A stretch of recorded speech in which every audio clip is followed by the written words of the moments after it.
C'est une première ministre défaite qui se présente devant les Suédois.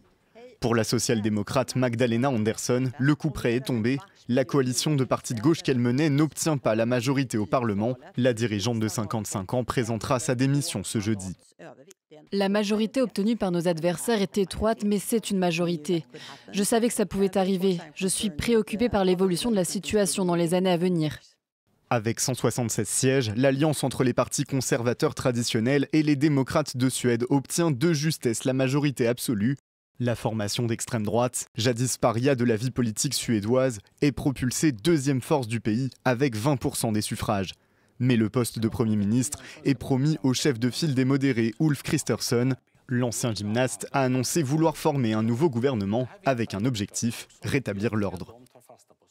Je suis fier de la confiance qui nous est accordée, mais je suis aussi conscient de la déception de certains. Il y a beaucoup de frustration dans notre société, une peur de la violence, une inquiétude pour l'économie. Mais selon les analystes, la participation des démocrates de Suède au futur gouvernement reste peu probable. Le parti anti-immigration devrait se contenter de soutenir l'exécutif au Parlement. La participation des démocrates de Suède au gouvernement est toujours une possibilité. Mais cela n'arrivera probablement pas, car le parti libéral, qui fait aussi partie de la coalition, a mis son veto. Menée dans un pays polarisé, la campagne a été dominée par les thèmes chers à la droite, dont les violences entre gangs, l'immigration ou encore le prix de l'énergie.